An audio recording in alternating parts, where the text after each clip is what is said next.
This is the first of the Lives Well Lived Autism Awareness Month videos that we're doing with the Center for Leadership and Disability.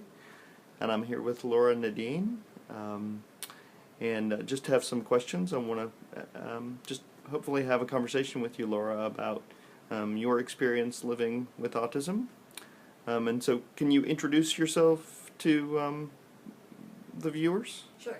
I'm Laura Nadine. I'm a single parent, 2 children, one neurotypical, one autistic. I'm a violin teacher in the Stowe Mountain area. I have 20 students that I teach right now on violin. I also am a public speaker, a filmmaker, and I just recently published a book called I Am Snamu about my growing up on the spectrum. Very cool.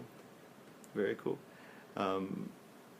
Laura, and I found you through your blog, and that's where I learned about your book. So it sounds like you're very engaged, very busy with a number of things. Yes.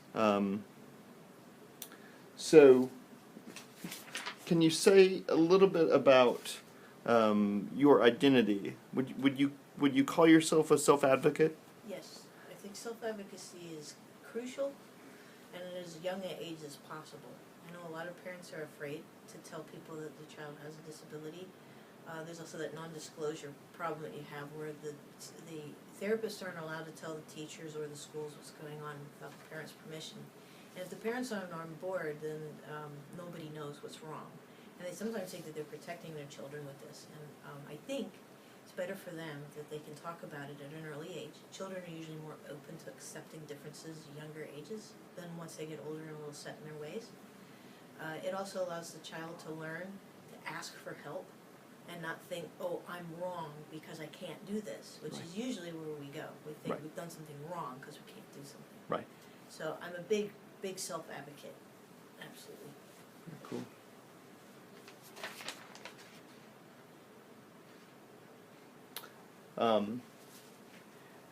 Have you talk to me about how your identity has changed over time? How you have there been any changes as you've aged, as you've come into understanding of yourself with autism, about how you talk about yourself?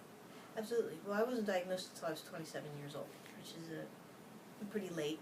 So that means most of my childhood I just wondered what was wrong. Right. I knew something was different from probably about 3rd, 4th grade. I knew that I was different from the other children, the way that I thought about things, the way I felt about things I was interested in. Right.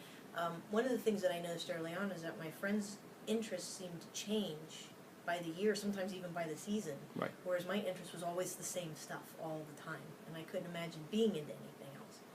So I felt very odd, very out of place.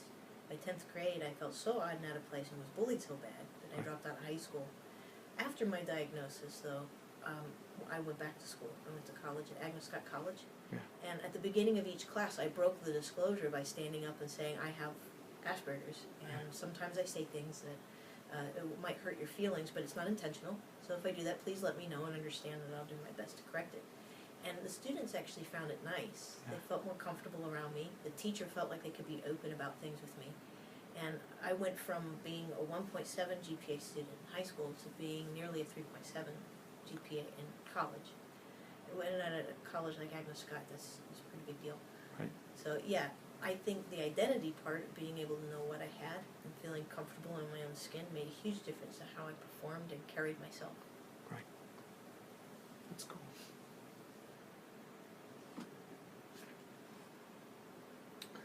So, in terms of being a self-advocate, you talked a little bit about your identity, but can you talk about sometimes the idea of sort of being an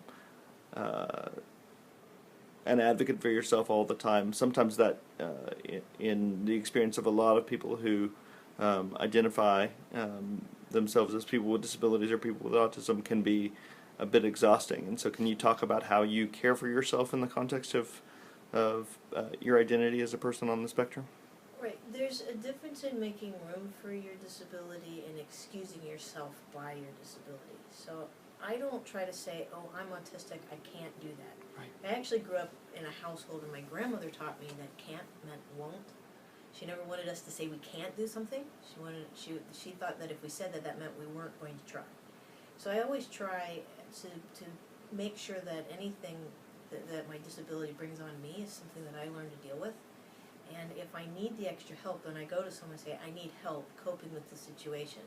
But I don't excuse being rude to somebody because I have problems with social skills. If I'm rude to somebody, I apologize even if it wasn't intentional. Right. And then I work to correct that behavior later.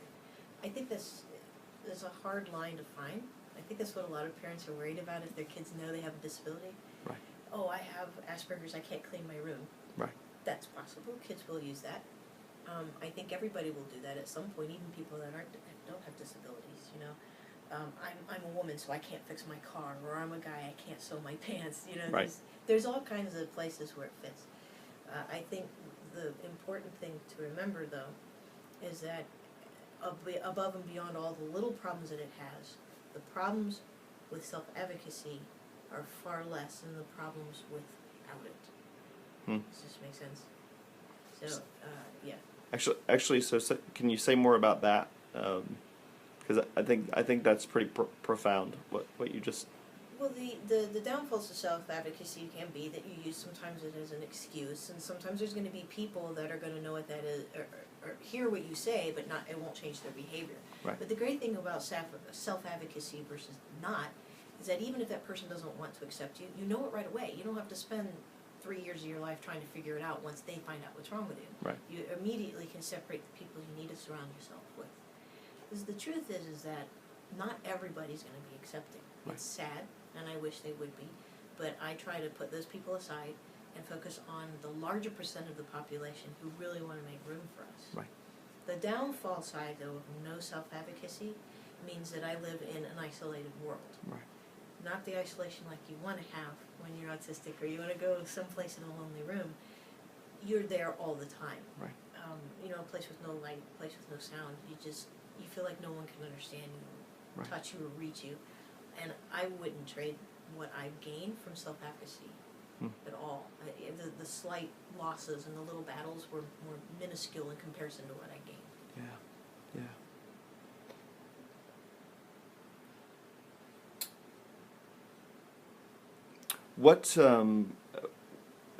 What ideas or advice would you give for people who want to be allies to people who live with autism? Try not to be too helpful. I think a lot of people in a really good spirit want to help out, but then they're asking all the time, can I help you, can I help you? People that self-advocate for themselves need to learn when to ask for help. And people that are their friends need to know when that person's gotten overwhelmed and may not know to ask for help. But right, all the times in between those end caps, just let us figure it out. If we need the help, we'll ask for it. Yeah, there's times that I don't know to ask for help, and my friends have to step in and go, okay, look, we gave you space. Right. This is not going well. Right. We're going to try to help you. But when you have somebody that's constantly wanting to take things out of your hands and do it for you, well, I don't learn to do anything that way. It's right, really frustrating. So I think the biggest advice I can give for friends of people with disabilities is just be a friend with that person as if they were any other friend. Yeah. And learn the specific points where they might really need you to reach in where other friends wouldn't. Yeah. And that's, I think, easy to figure out through an open conversation. Yeah. Yeah. So the theme for this set of interviews is lives well lived. And so, can you talk to me about what you think a life well lived with autism for you looks like? A life well lived or well living? Sure. I don't know if I can look backwards that sure, way, but I can look forward. Right. Well, I think the biggest place where I'd like to see life improve would be well lived for people on the spectrum is to get away from this talk of a cure. I understand that for parents it's a burden. You know, you expected one thing, you got something else, and sometimes that can be shocking, it's difficult.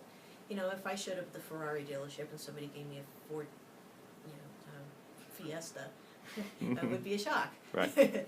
But it has 4 wheels, it'll still get you from point A to B, it just might not be the elegant race car you thought it was going to be. Right. Or could it be? Right. You know, who knows what the future brings. So many times I was told I couldn't do something. And if you really take a look at people like Steve Jobs, or look at Steven Spielberg, Yeah. who was rejected from film school 4 times. Right. And look what he's produced. Who knows what somebody with a disability is going to produce? I just like to see a world for people with disabilities, that they're supported, that they're allowed to dream, and no one says, oh, you can't do that because you have this. Right. I mean, who would have thought somebody could climb Mount Kilimanjaro with no limbs? Right. Right. And it happens, you know? Sure. Innovation always comes from outside of the field, and innovation comes from odd packages. You just never know what's going to be in. Right. So the perfect world for me would be a world that lets me do that. Yeah. Very good. Well, thank you for your time. Thank you for talking to me, and I look forward to the conversations that this conversation will spawn.